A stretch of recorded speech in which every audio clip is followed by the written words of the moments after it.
औदुम्बरः कल्पवृक्षः कृष्णसङ्गमैः श्रीर्वासवं चिन्तामणिगुरुपाददुर्लभभुवनत्रयं कृते कपिलाचार्यो देवो त्रेतायां याज्ञवल्क्यः द्वापारे दत्तात्रेयस्वामी कलौ पद्मपादवल्लभः। गुरुर्ब्रह्मा गुरुर्विष्णुर्गुरुर्देवो महेश्वरः गुरुः साक्षात् परब्रह्म तस्मै श्रीगुरवे नमः।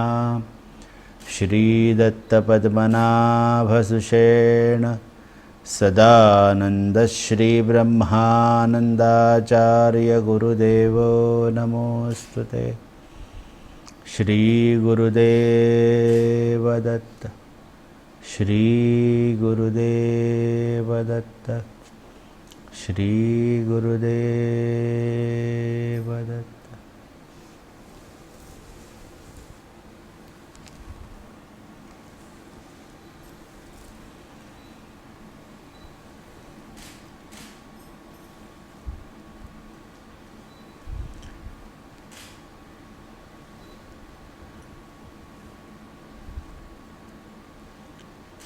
श्री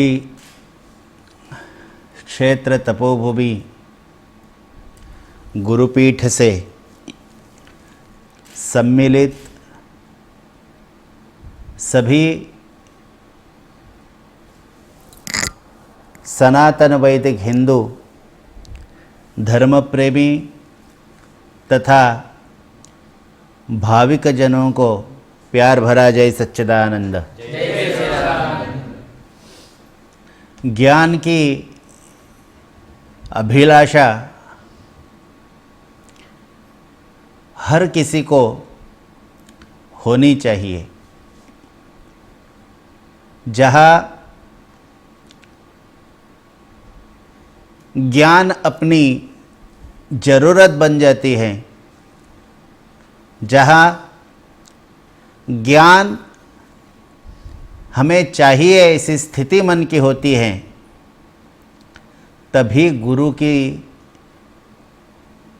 आवश्यकता बढ़ जाती है। यानी जब ज्ञान अनुभूति मनुष्य की ज़रूरत बन जाती है, तभी सद्गुरु और उनका महत्व अपने जीवन में बढ़ जाता है। हमारे सनातन वैदिक हिंदू धर्म में गुरु को ईश्वर के समान माना गया, क्योंकि वहाँ ज्ञान का बहुत बड़ा सम्मान है। ज्ञान की जहाँ श्रेष्ठता है, वही गुरुओं को श्रेष्ठ माना गया है। कौन सा ज्ञान, किस प्रकार का ज्ञान, इसकी भी चर्चा होनी आवश्यक है। जहाँ ज्ञान को पाने की अभिलाषा मन में है, वही गुरुओं के सम्मान की चर्चा होने लगती है। और गुरु का सम्मान वहाँ होता है, वही होता है जहाँ ज्ञान पिपासु लोग होते हैं। इसलिए गुरु को भी या गुरुओं को भी मालूम होना चाहिए कि वही जगह पर ज्ञान का बीजारोपण करे जहाँ उस प्रकार की मिट्टी, मन की मिट्टी उपलब्ध हो। ऐसे ही हमारे सनातन वैदिक धर्म में ज्ञान के साथ साथ गुरुओं को पूजा गया है, क्योंकि ज्ञान की वहाँ श्रेष्ठता है। ये धर्म हमें ज्ञान प्रधान मिला है। ज्ञान की श्रेष्ठता जिस धर्म में सर्वोपरि मानी है, वो धर्म है सनातन वैदिक हिंदू धर्म।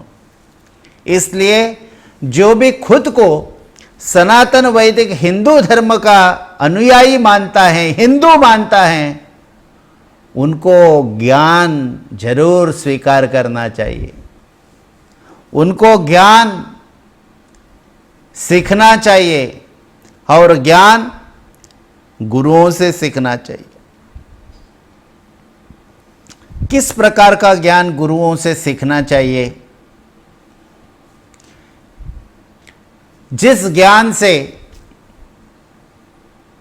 हमारा परिपूर्ण कल्याण हो जाता है, जिस ज्ञान से, जिस विद्या से हम जितना भी नश्वर बातें हैं उनको भूलकर जो जो शाश्वत हैं उसको स्वीकारते हैं, वो ज्ञान हमें सीखना चाहिए। उस ज्ञान को, उस विद्या को आत्मसात करनी चाहिए गुरुओं से, जो हमें परिपूर्ण कर देते हैं, पूर्ण कर देते हैं। और मुझे लगता है कि जितने जितने हमारे साधु संत हुए, उन सब साधु संत ऋषि मुनियों ने पूर्णत्व की बात की है। चाहे वो वेद हो, उपनिषद हो, या पुराण हो, स्मृति ग्रंथ हो, या और कोई भगवत गीता आदि ग्रंथ हो, सभी महापुरुषों ने, ऋषियों ने परिपूर्ण ज्ञान, उन्हीं की चर्चा की गई है। क्या है यहाँ इस दुनिया में परिपूर्ण? एक ही है, एक ही विद्या, वो है आत्मविद्या। एक ही शाश्वत है और वो है ईश्वर। इसलिए जो ज्ञान हमें प्राप्त करना है, वो ज्ञान आत्मज्ञान होना चाहिए। और आत्मज्ञान हमारी जरूरत बननी चाहिए।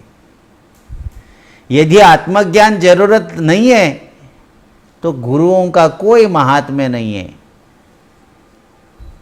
सद्गुरु का महात्म्य जब आत्मज्ञान की बात आती है, क्योंकि आत्मज्ञान परिपूर्ण मनुष्य को बना देता है, जीवन को सार्थक बना देता है। इसलिए सद्गुरुओं के पास लोग जाते हैं आत्मज्ञान की चर्चा करने, क्योंकि उन्हें परिपूर्ण होना है।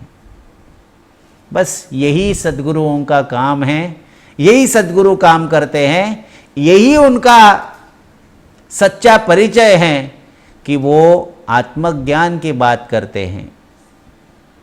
कोई भी संसार में जो भूखा प्यासा हो, और जितने जितने भी लोग बेचारे दुखी हैं, कष्टी हैं, उनको बहुत परेशानी है उनके जीवन में, ऐसे बहुत से लोग सद्गुरुओं के पास जाते हुए होंगे। उन सभी लोगों को सद्गुरु एक ही बात बता देते हैं, चलो ठीक है, इस बार आप आए हो, आपकी कोई परेशानी है, आप थोड़े से दुखी हो, आपकी चिंताएं बढ़ रही हैं, इसलिए आप यहाँ आए हो। लेकिन सद्गुरु के कृपा आशीर्वाद से, उनके तपस सामर्थ्य से वो एक बार मिट जा सकती हैं, एक बार परेशानी दूर हो सकती है, बार बार नहीं। किंबहुना सद्गुरुओं की यही इच्छा होती है, भगवान की यही इच्छा होती है कि ये परेशानी खुद समझ ले, एक जिम्मेदार व्यक्ति कैसे बनना है, एक जिम्मेदार शिष्य कैसे बनना है, इसी के ओर गुरु अपने शिष्य को ले जाता है। नहीं तो हमारे ऊपर प्रसंग आए, संकट दुख आए और उसका निराकरण गुरु कर दे, बस हो गया। इसीलिए तो भगवान को सारे लोग हाथ जोड़ते हैं, भगवान को नमस्कार करते हैं, वंदन करते हैं, जो चाहे भगवान को दे देते हैं, क्योंकि कभी संकट आए तो भगवान ने उनको संभालना है, इसीलिए तो ये सब लोग कर रहे हैं। लेकिन जो सच्चे सद्गुरु हैं वह ऐसे अपने शिष्यों से कभी अभिलाषा नहीं रखेंगे। उनका मानना यह है कि जो शाश्वत विचार हैं वो ही शिष्य मेरा ले ले और शाश्वत विचार के साथ जी ले। बाकी दुनिया को इसके बारे में कोई संबंध ही नहीं है, क्योंकि दुनिया यही चाहती है कि बच्चों को संभालो, घर बढ़ाओ, घर मकान बनाओ, पैसा कमाओ, अच्छे अच्छे तरह से खान पान रखो, यही तो दुनिया चाहती है। और ऐसे यदि हम जीने की सोच रखेंगे तो वो आत्मज्ञान की ओर कभी नहीं बढ़ेगा। ये सद्गुरुओं को मालूम है। इसीलिए तो उपनिषद में, वेदों में, स्मृति ग्रंथों में आदि अनेक बड़े बड़े अच्छे ग्रंथ हैं, सर्वोच्च ग्रंथ हैं, उनमें एक ही बात लिखी है, अद्वैत, ईश्वर, और यही बात आत्मज्ञान की है।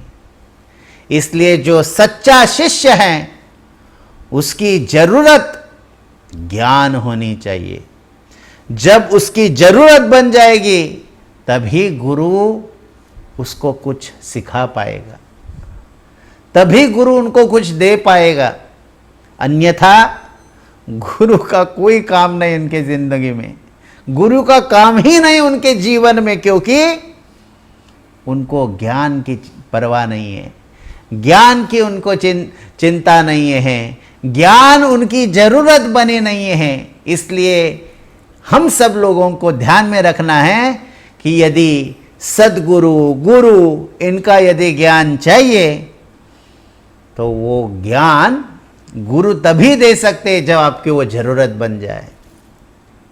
नहीं तो ऐसे ही दत्त गुरुवार होते रहेंगे, ऐसे ही भाषणबाजी चलती रहेगी, ऐसे ही व्याख्यान बनते जाएंगे, ऐसे ही कथाएं बढ़ती जाएगी, ऐसे ही पंडाल, बड़े बड़े बड़े बड़े पंडाल, उनमें बड़े बड़े लोग, उनमें बहुत सारे लोग बस कथा सुनते जाएंगे, ऑनलाइन होगा वो भी सुनते जाएंगे, और सुनते सुनते सुनते घर जाएंगे, खा पिएंगे, सो जाएंगे, चलता रहेगा।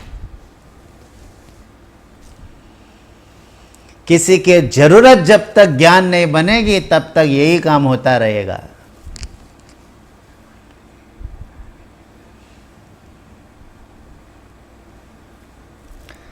किसी ने हमें पूछा भी, इतनी सारी कथाएं होती हैं, इतने सारे साधु संत ऋषि मुनि हैं, इतने सारे जपजाप्य अनुष्ठान होते जा रहे हैं, लेकिन दुनिया की गति किसी और ही दिशा में चली जा रही है। दुनिया की जो सोच है वो अलग ही दिशा में जा रही है। तो इतना सारा होते हुए भी ये क्यों सच्चाई की ओर नहीं जा रहा है? क्यों ये विद्या जो है वो आत्मविद्या की ओर दुनिया नहीं जा रही है? क्यों दुनिया जो है पैसों की, क्यों दुनिया सत्ता की ओर, क्यों दुनिया जो है वो अशाश्वत बातें जो है उनमें क्यों रुचि रखती हैं? इसका मूल कारण यही है, मनुष्य जितना जितना भगवान के लिए कुछ करता है, उनकी आशा है कि वो मुझे मेरे प्रसंग में, मेरे संकट काल में बचाए। किसी की अपेक्षा ये नहीं है कि भगवान मेरा है,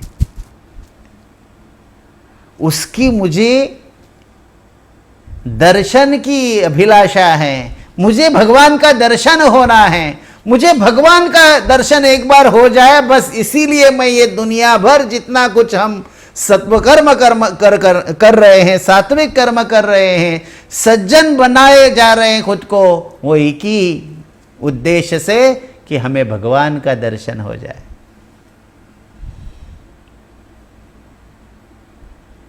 हे जनता जनार्दन, हमारी इच्छा होनी चाहिए, हमारी इच्छा ही है नहीं है तो क्या काम करेगा ये अध्यात्म और ये सब गुरुओं की सब भाषा, कुछ नहीं हो पाएगा।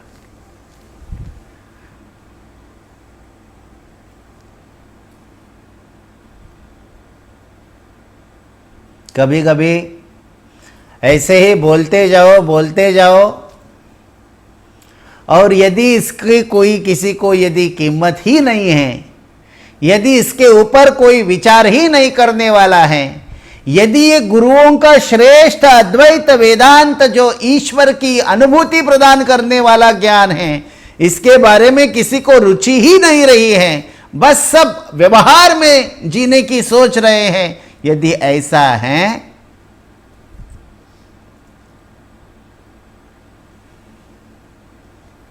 पुनरपि जननम पुनरपि मरणम पुनरपि जनने जठरे शयनम, ये चलता रहेगा। हाँ, कोई गरीब को खाना दे, किसी को कुछ चाहे वो दे दे, दान दे दे, धर्म करो, पूजा करो, ये करो, वो करो, सब करो, लेकिन ये सब जिसके लिए करना है वो है आत्मविद्या, जो सद्गुरु से सीखनी चाहिए। नहीं तो हम दुनिया भर जितने भी मंदिर हैं, दुनिया में जितने लोग हैं, दुनिया में जितने जितने तीर्थ स्थान हैं, उस पर जा जाकर अभिषेक करवाएंगे, पूजा करेंगे, 1000 की, 5000 की, 10,000 की पूजा, 50,000 की पूजा, 2 लाख की पूजा।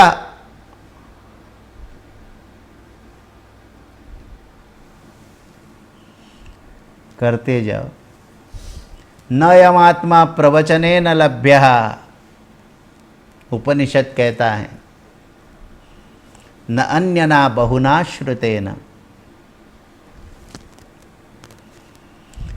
ये जो आत्मविद्या है, जो सद्गुरु एक सत शिष्य को, समर्पित सत शिष्य को प्रदान करता है, वो ये सब, ये पीड़ा वो पीड़ा, ये ग्रह बाधा वो ग्रह बाधा, ये इसका शनि वो उसका शनि, ये जो बातें चलती हैं, ये पूजा करो, ये अनुष्ठान करो, वो करो, ये करो, वो करो, ये करो, चलता रहेगा। सद्गुरु इस सारे क्षेत्र से आगे ले जाकर अपने शिष्य को ये बात बताना चाहता है कि ये सारा आप कहीं ना कहीं विसर्जित करो, और विसर्जित कर आत्मा वा अरे द्रष्टव्यः श्रोतव्यः मंतव्यः निधिध्यासितव्यः।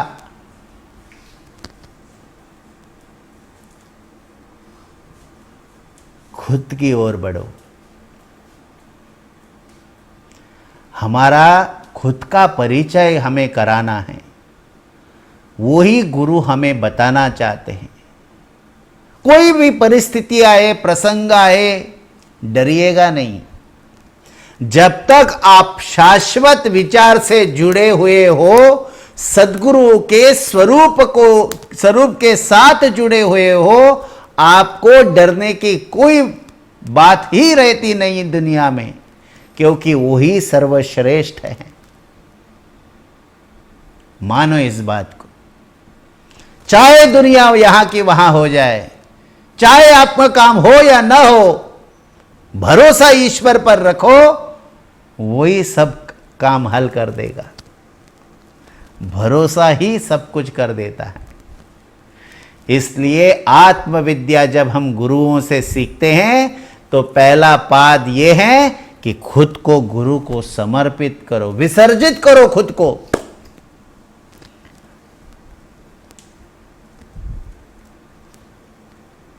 बाकी सारा काम गुरु ही कर देते हैं।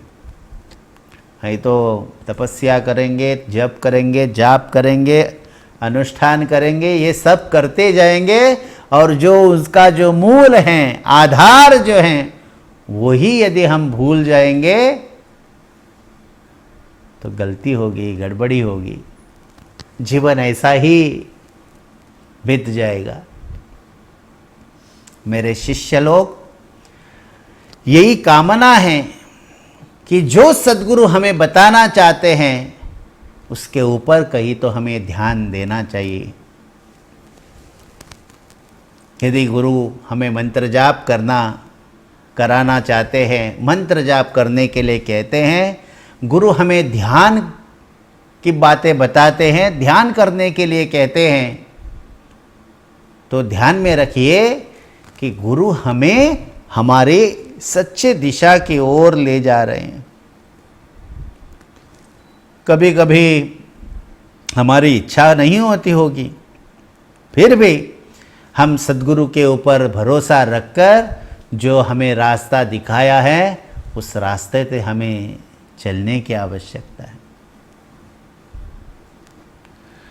ये व्यवहार, ये बीवी, ये बच्चे, ये घर, ये परिवार, ये सब कुछ जो चल रहा है दुनिया में, ये कोई अपना नहीं है, कोई हमारे साथ आने वाला नहीं है। एक एव सुहृद धर्मो निधने पे अनुयाति यहाँ, वो है ये हमारा आत्म कल्याण साध्य करने वाला आत्मज्ञान। हाँ, ये बात ध्यान में रखकर पूरी दुनिया आप समझ ले कि ये आपके लिए सुखावह है, आनंददायक है। ये पूरी दुनिया जो है वो आपको कोई परेशानी नहीं देगी। बस ये कोर जो है, मूल बात जो है, वो दिमाग में बिठाने की आवश्यकता है कि मेरा ईश्वर है, मैं ईश्वर का हूँ। ये बात ध्यान में रखनी चाहिए। जब आप टूटेंगे परिवार के लिए, तब आपको ये बात मददगार साबित होगी। जब आप परेशानी में होंगे और कोई आपके आधारभूत, कोई आपको सहकार्य नहीं करेगा, तब आपका ये भरोसा जो ईश्वर पर है वो आपके साथ रहेगा। जब कोई आपके साथ नहीं होगा, दुनिया आपके ऊपर टूट पड़ेगी, तब भी आपके साथ एक ही एक रहेगा। और यही भगवान, ये ईश्वर जो सद्गुरु हर रोज आपको बताना चाहता है कि वही आपके लिए मददगार साबित होगा। इससे भी आगे सारी दुनिया आपके सामने होगी और आपका कुछ नहीं कर पाएगी, तब भगवान ही एक ऐसा है जो आपके साथ खड़ा होगा। इसलिए दुनिया में जितने लोग जी रहे हैं, उन सब लोगों को मालूम होना चाहिए कि भगवान को कैसे महसूस करना है, कैसे भगवत शक्ति जो है, जो आत्म शक्ति हम इस शरीर में हैं, वो कैसे महसूस करनी है, कैसे ऐसे अनुभूति उसकी लेनी है। ये हमें थोड़ा गुरु के साथ बैठकर सोचने की आवश्यकता है। गुरु हमें दीक्षा देते हैं, गुरु हमें नियम बताते हैं, गुरु हमें प्रश्नों का उत्तर देते हैं, गुरु हमें ध्यान बताते हैं, जप बताते हैं। ये बस आप ही के लिए बताते हैं, दुनिया के लिए नहीं। ये शिष्य को समझना चाहिए। ये दुनिया के लिए ये मंत्र नहीं है, दुनिया के लिए ध्यान नहीं है, दुनिया के लिए आपके लिए नियम बनाए हैं, दुनिया के लिए नहीं, दुनिया के लिए कुछ नहीं, बस आप ही के कल्याण के लिए। यदि शिष्य ये बात मन में ठान लेगा, तभी शिष्य का कल्याण होगा। नहीं तो जब जब जो कुछ करो, लोगों के लिए करो। एक तो लोगों ने देखना चाहिए, नहीं तो लोगों ने सुनना चाहिए, नहीं तो लोगों को जो है वो बात मालूम होनी चाहिए कि मैं ये काम कर रहा हूँ, मैं जप कर रहा हूँ, इसलिए माला लिए बैठा है, इसलिए दिखावा कर रहा है, इसलिए बेचारा 2 घंटा, 3 घंटा, 4 घंटा, 5 घंटा ध्यान करने के बाद बताता है, 7 दिन तक बताता है, मैं 5 घंटे ध्यान किया, मैंने 8 घंटे ध्यान किया। पिछले हफ्ते तो मैंने आपको बताऊं कि मैंने सोया तक नहीं, इतना जाप किया। बस ये दिखावा करने के लिए बैठा था, भगवान के लिए थोड़ी ना बैठा था, गुरु के लिए थोड़ी ना बैठा था। ये बस बताने के लिए, कई फोटो, कई मंत्र जाप की संख्या, या कभी और कुछ, मन में कुछ ना कुछ रख कर ही दुनिया के साथ जो नाटक करना है, उसके लिए सब हो रहा है। ऐसा जाप गुरु को पसंद नहीं है। गुरु को चाहिए, सद्गुरु की अपेक्षा ये है कि जो आपको धन दिया है, उस धन से आप धनिक हो जाए, श्रीमंत हो जाए, उस धन का आप आस्वाद ले ले, दुनिया का नहीं। दुनिया तो ये नाशिवंत है, नश्वर है, दुनिया एक दिन डूब जाएगी, खुद नहीं डूबेगा, क्योंकि आपके पास जो आत्मज्ञान है वो डूबने वाला नहीं है। ये जो भाषा है, ये जो निरूपण है, ये जो बोलना है, मेरे शिष्यों के लिए है। जो शिष्य हैं, चाहे वो किसी का भी शिष्य हो, जो शिष्य हैं, शिष्य एक पोस्ट है, चाहे वो किसी भी गुरु का शिष्य हो, वो एक पोस्ट, ऐसा पोस्ट है जिस पोस्ट को उसने धारण किया तो वो ईश्वर का हो गया। ये शिष्य ऐसा पोस्ट है जो बस समर्पित, ईश्वर को समर्पित, चेतना को समर्पित, सच्चिदानंद को समर्पित, यही शिष्य है। ऐसे जो हमारे समर्पित शिष्य हैं, दुनिया में जहां कहां हो, उनके लिए ये निरूपण है।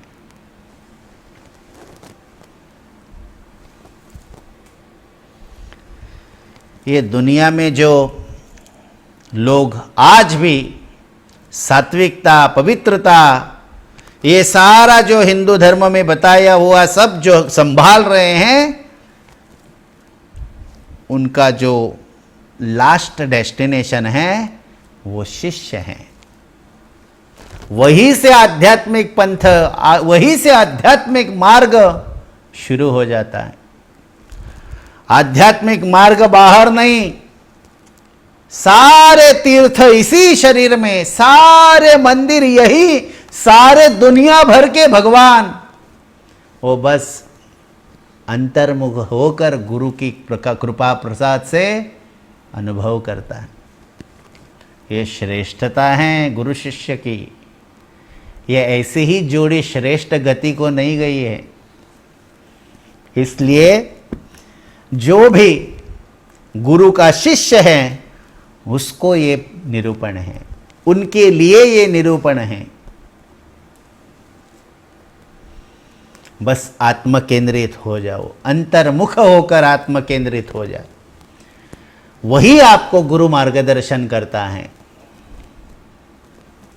ऐसा शिष्य जो है वो मेरा शिष्य है, और वो मेरा शिष्य हर प्रसंग में, हर परिस्थिति को गुरु के समान देखता है। गुरु ने कुछ तो इस प्रसंग में मेरे लिए भेजा है, गुरु ने कुछ तो इस प्रसंग में मेरे लिए बोध रखा है, गुरु ने कुछ तो इस प्रसंग, कोई चाहे संसार में जो आपके ऊपर प्रसंग आए, वो शिष्य जब उस प्रसंग को देखता है तो कुछ ना कुछ मेरे गुरु ने मुझे वहां से संदेशा भेजा है, ऐसा ही वो देखता रहता है। वो है शिष्य, वो है गुरु को समर्पित। इसीलिए उसके दिमाग में जो गुरु हमें सिखाना चाहता है, गुरु हमें बताना चाहता है, वही उसके दिमाग में जाता है। अभी ये सब कोरोना महामारी की बीमारी चल रही है, अरे भगवान ये क्या हुआ है, ये कैसे होगा, भगवान गुरुदेव ये बस बंद करो, वो करो। ये आधे जो शिष्य हैं उनके दिमाग में यही चलता है। और जो सच्चा शिष्य हैं उसके दिमाग में कुछ अलग ही चलता है।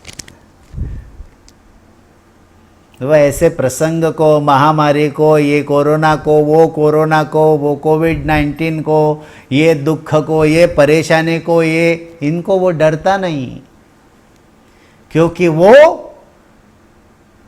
स्वस्वरूप में विराजित हैं।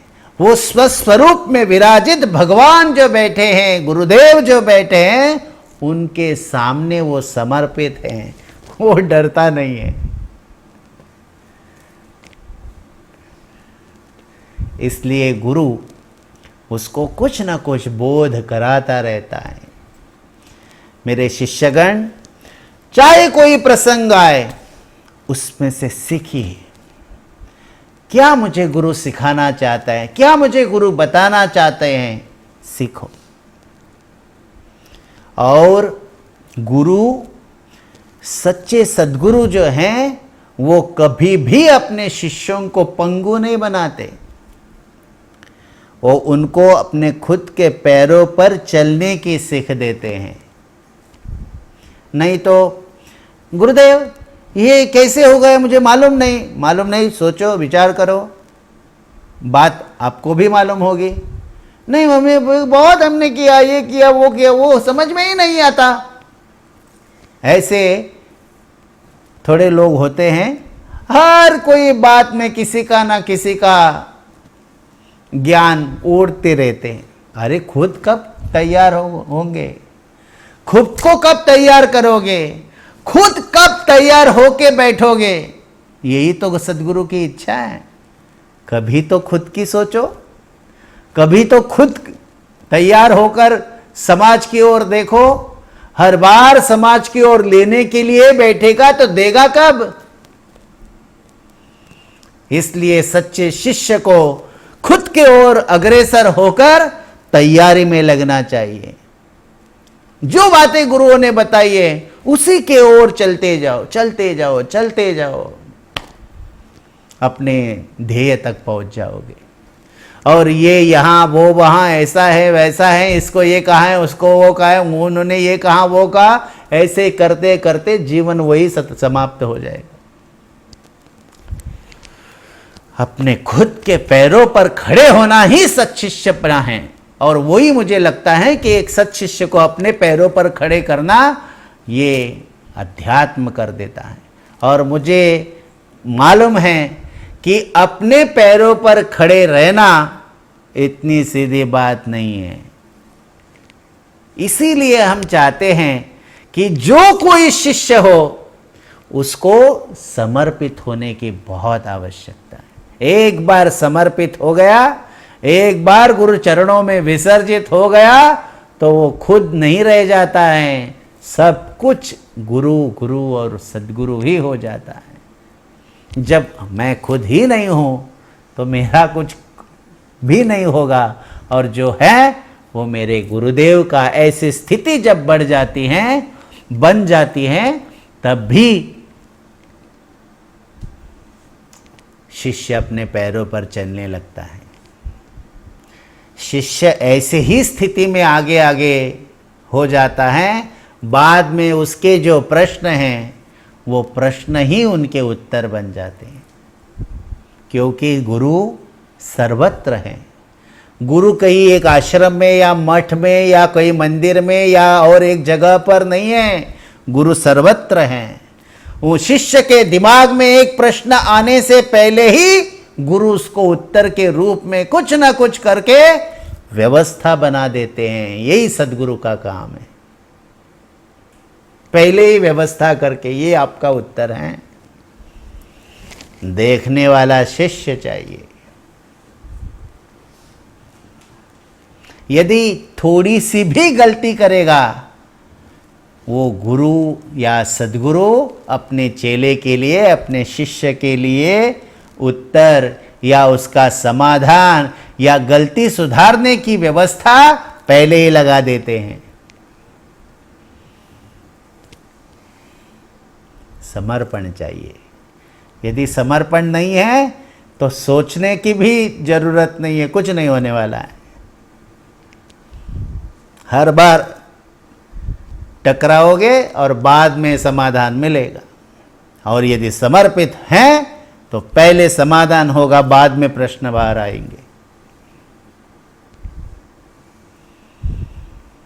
इसलिए गुरु शिष्य को तैयार करते हैं। इसी प्रकार गुरु शिष्य परंपरा में आज तक हम लोग चलते आए हैं और यही सीख हर कोई, मालूम है आज के ज़माने में ऐसे विचार किसी के अंदर घुसते नहीं, और यदि अंदर गए तो टिकते नहीं। ऐसी स्थिति होने के बावजूद हमें एक ही मालूम है, बस आत्मज्ञान की ओर बढ़ते जाओ, आत्मज्ञान के लिए लोगों को प्रेरित करो। आत्मज्ञान के लिए ही ये सारे पंथ, संप्रदाय, धर्म, समाज बना हुआ है, उसी की ओर सबको जाना है एक ना एक दिन। इसलिए हम चाहते हैं कि एक ना दिन एक ऐसा आएगा कि सारी दुनिया ईश्वर के ओर बढ़ती होगी। ऐसा जो गुरुओं ने हमें ज्ञान दिया है उसकी उपासना सदा करते जाइए, ध्यान करिए, स्वरूपानुसंधान साधना चाहिए। स्वरूप के साथ अपने जो गुरुओं का जो स्वरूप है वो ब्रह्म है, उस ब्रह्म की ओर हमें हमारा प्रस्थान करना चाहिए। अभी हम थोड़े से भटक गए हैं, हमारे मन को हमें अंदर ध्यान की ओर, हमारे मन में जो भी विचार आए थोड़े दिन बाद शांत हो जाएंगे, फिर भी हमें हमारा मन उस स्वरूप के साथ बिठाना चाहिए। आत्म केंद्रित होकर ही आत्म कल्याण हो सकता है। और एक बार हम प्रयास तो करें, दुनिया तो हमें बिठाने के लिए देगी नहीं, ये विचार वो विचार, ये काम वो काम, ऐसा वैसा होना चाहिए, वैसा ऐसा ये कार्यक्रम वो कार्यक्रम, ये उत्सव वो उत्सव चलता रहेगा। वो तो कुछ ये ड्यूटी पर ये हैं, वो काम पर वो हैं, वो बिजनेस में ये कमियां हैं, ये चलता रहेगा। उसके बावजूद यदि मन में आपने सोचा है कि ईश्वर सर्वोपरि वो है तो सब कुछ है, ऐसा यदि मानकर जी रहे हो तो ध्यान और साधना के लिए जरूर टाइम मिलेगा, जरूर साधना के लिए आपको समय मिलेगा। वो समर्पण बता देता है। इसलिए ध्यान, जप करना चाहिए और वैसे ही हमारी स्थिति बरकरार रखनी चाहिए। नहीं तो इसको फंसाओ, उसको फंसाओ, इसको गलत झूठा बताओ, उसको गलत झूठा, सब ऐसे ही कामों में यदि मन उलझा रहेगा और ध्यान करते जाओगे तो ये काम नहीं बनेगा। सबसे पहले ध्यान जप करके आचरण भी वैसा ही सज्जनों की तरह रखना चाहिए। चाहे 2 रुपये कम मिल जाए, चाहे 2 बार का भोजन ना मिले, 1 बार का ही मिले, लेकिन सज्जनत्व जो है वो टिकाना चाहिए। ये मददगार साबित होता है आत्मज्ञान के लिए। कहाँ से ना कहाँ से आपको मदद गुरु करते जाएंगे। आजकल बहुत से ऐसे लोग हैं कि कर रहे हैं दुनिया को दिखावा कर रहे हैं। बस करिए अब, जोर जोर से शोर करने से कुछ ज़्यादा नहीं मिलने वाला है। एक बार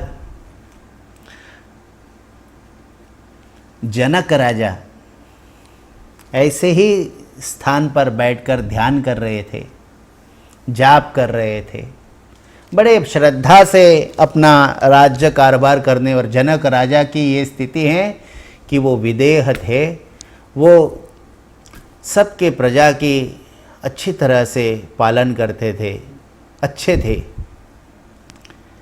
ज्ञान के सागर थे, सकारात्मक थे, विनम्र भी थे। वो एक बार एक पेड़ के नीचे बैठकर सोहम सोहम सोहम सोहम सोहम सोहम सोहम सोहम ऐसा जाप कर रहे थे।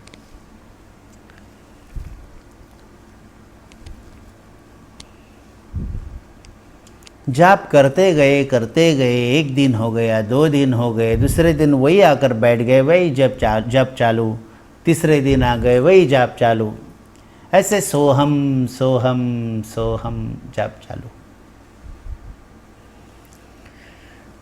वही एक बार एक दिन अष्टावक्र आए और उन्होंने देखा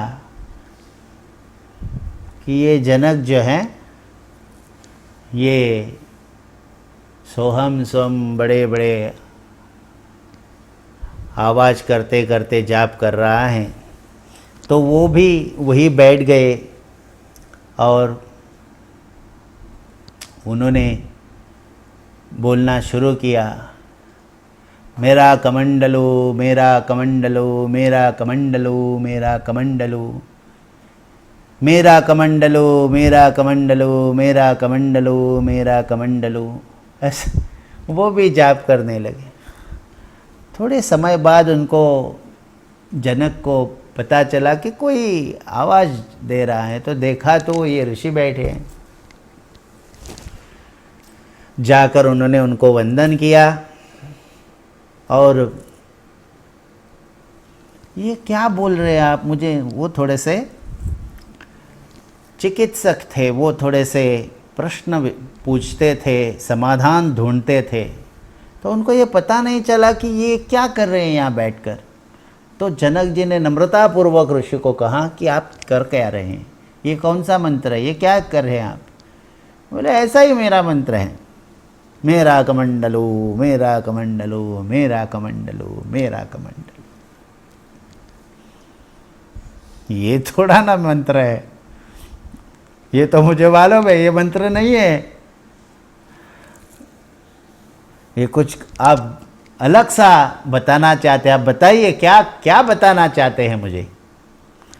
तो बोले कि आप इतने जोर जोर से सोहम सोहम सोहम सोहम करके जो जाप कर रहे हो, इसका अर्थ यही है कि मैं ही वो हूँ, मैं ही हूँ, मैं ही हूँ, मैं ही हूँ। ये किसको आप बड़े बड़े आवाज से बता रहे हो? यदि आप खुद वो है तो बता किसको रहे हो? यानी गलत हो रहा है। यदि आप खुद अहम सह अहम सोहम, यदि वो ईश्वर ये ब्रह्म ही आप खुद हो, तो जोर जोर से किसको बता रहे हो? बाद में जनक राजा को पता चला, अरे ये बड़े बड़े स्वर से या ऊंची आवाज़ से करने वाली बात नहीं है, वो तो अंतर्मुख होने की बात है। गुरु ने यदि आपको मंत्र दिया है तो उस मंत्र को शोर करके जाप करने के लिए नहीं, या वहाँ यहाँ जाकर दुनिया भर के लोगों को बताने के लिए नहीं, बल्कि आपको अंतर्मुख होकर जो मंत्र दिया है उसमें जो देवता हैं उसमें स्थिर होने के लिए ये मंत्र जी,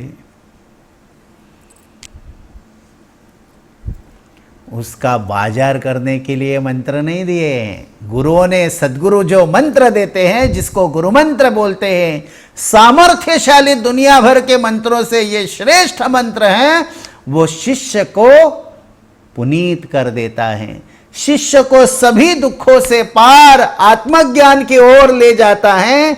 इसलिए उसका बड़े बड़े शोर करने से कुछ होने वाला नहीं है, उसको जितना अंतर्मुख हो जाना है उसी में गुरु आपका हित करने वाले।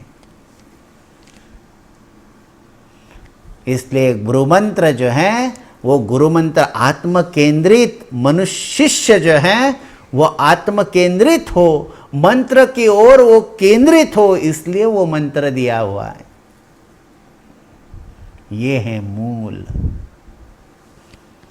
जनक राजा को अपनी भूल मालूम पड़ी, समझ में आई। कहां से बेचारा ऋषि आकर एक अच्छे सज्जन को कैसे बोध कराया। देखिए, ये गुरु का महात्म्य है। चाहे वो कहीं भी हो, कैसे नहीं तो बहुत बार हम ऐसे करते हैं कि आजकल बहुत से ऐसे भी हो रहे हैं कि गुरु तो वही रह गया, गुरु ही सबके घर में जाकर सब कुछ जो देना है वो देकर बैठ जाते हैं। नहीं, जो ज्ञान उसकी महत्ता है, वैल्यू है, उसकी श्रेष्ठता है, वो वही देना चाहिए जहां वो पचा सकता है। और इसीलिए कहाँ से अष्टावक्र आए और जनक जी जो सात्विक था, जो सुनने वाला था, जो कुछ कर रहा था वो मन से कर रहा था, उसको गुरुओं ने मार्ग प्रशस्त किया। इसलिए किसी को डरने की कोई बात नहीं। यदि आप गुरु पर भरोसा रखने वाले हो, गुरु अपने घर में आकर आपको ज्ञान दे सकता है। गुरु अपने घर में आकर आपको आपकी समस्या का हल बता सकता है। सोचिए जरा कि हम समर्पित हैं ना। यदि समर्पित हो तो गुरु अपना काम खुद करने वाले हैं। जैसे माँ को बताने की आवश्यकता नहीं होती है, माँ जानती है बच्चे को कब क्या देना है, और ऐसे ही हम बड़े हुए हैं। वैसे ही शिष्य को कैसे बड़ा करना है, कैसे उसको उन्नत बनाना है, कैसी उसकी स्थिति जो है वो ऊपर लानी है, गुरु को बताने की कोई आवश्यकता नहीं है। इसीलिए भरोसे की बहुत आवश्यकता है। समर्पण, भरोसा, विश्वास, श्रद्धा, यही तो सब कुछ है। इसीलिए गुरु अपने शिष्य को सदा ज्ञान पिपासु देखना चाहता है। मुझे लगता है कि ये जो अनुष्ठान है वो अनुष्ठान पूरा तभी होगा जब हम आत्म केंद्रित होंगे, जब हम अंतर्मुख होंगे। और इसलिए चाहे जितनी भी सेवा करो, चाहे जितने भी कुछ करो, लेकिन अंतर्मुख होने के बाद गुरुओं के कभी बाजू न करना। ऐसे ही हमारे आशीर्वाद सब पर हैं। हम इस पेट की ओर से आप सब लोगों की शुभ कामना या आशीर्वाद प्रदान करते हैं और ईश्वर से भगवान दत्तात्रेय जी से प्रार्थना करते हैं कि आप सब लोगों की मति अपने आत्मा के ओर स्थिर हो, आपका मन इस साधना में डटा रहे, जुड़ा रहे, और आप सब लोगों की आध्यात्मिक उन्नति के साथ आपका पूरा जीवन जो है वो विवेकशील और विचारी बने। यही कामना के साथ आप सब लोगों को बहुत बहुत आशीर्वाद। सबका कल्याण हो, सबका मंगल हो।